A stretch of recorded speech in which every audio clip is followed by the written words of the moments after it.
Hi, YouTubers.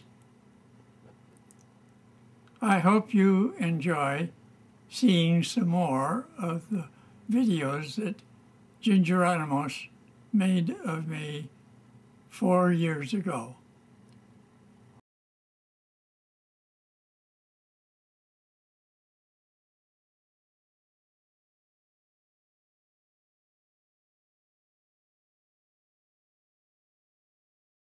One Sunday, I had the family in the car waiting for the theater to open.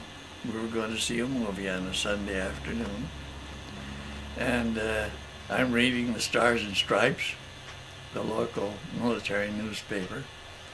And all of a sudden, my wife Gladys said, "You know, Les, in a couple of months you'll have a quarter of a century in the military." That set me thinking. And the next morning, the first thing I did was to relieve the corporal of his typewriter in my office, and I sat down and typed my own application for retirement. And in due course, it was approved, and I was ordered back to the States to be retired at the end of October of 1955. So that ended my military career. Now, as a courtesy, I made a visit to my retired commanding general, former commanding general of Fort Ord, and he promptly set me up for a whole bunch of interviews, about 16 or 17 of them. I thought I'd better follow up on those interviews, and I did, on almost all of them, and finally I decided to take a position that was offered at Sylvania Research Laboratories. And that was a very interesting assignment. In the beginning, I was in the marketing department, and with some side issues like contract administration and things like that, but I soon outgrew that, and they asked me to take over as administration manager of the Basic Research Laboratories.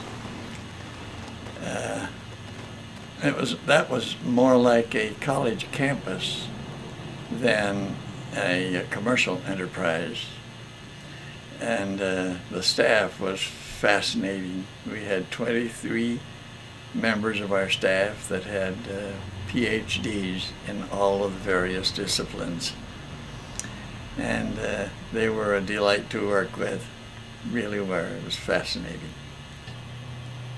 Boeing, whose management offices were in Seattle, had a government contract to develop and put in orbit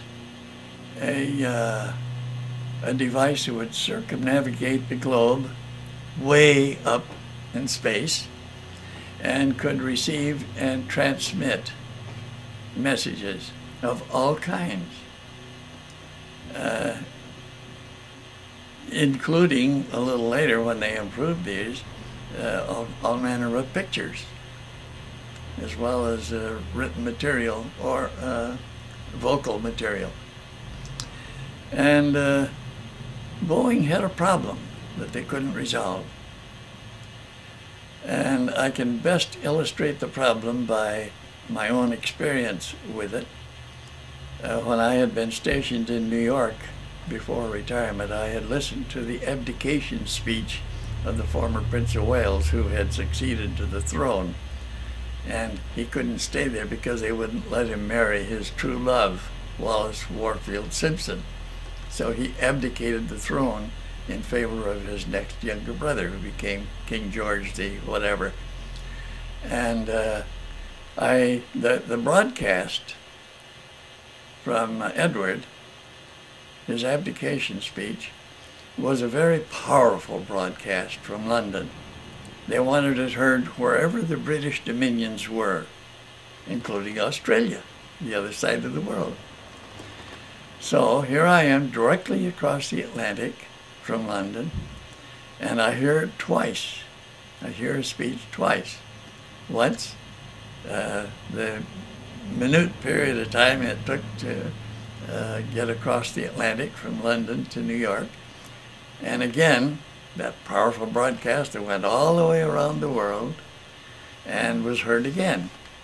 Now, it was a slight echo that was a little disconcerting to listen to.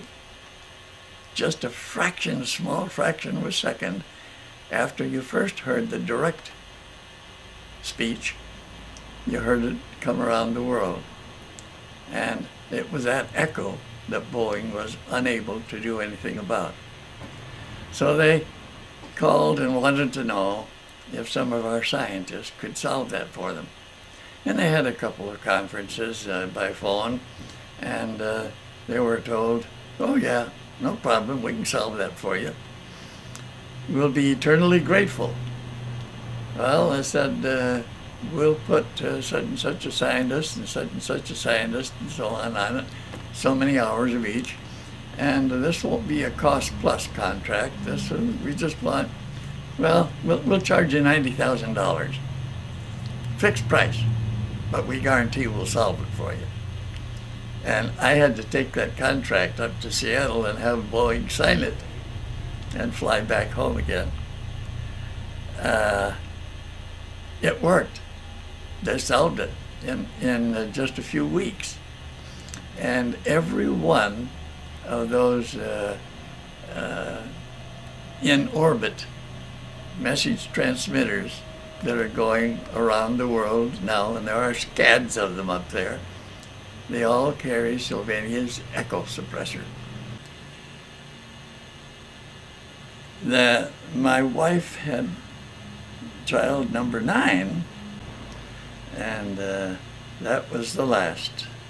We had discovered that my wife had leukemia, and a way would have to be found to keep her alive and as healthy as possible for as long as possible.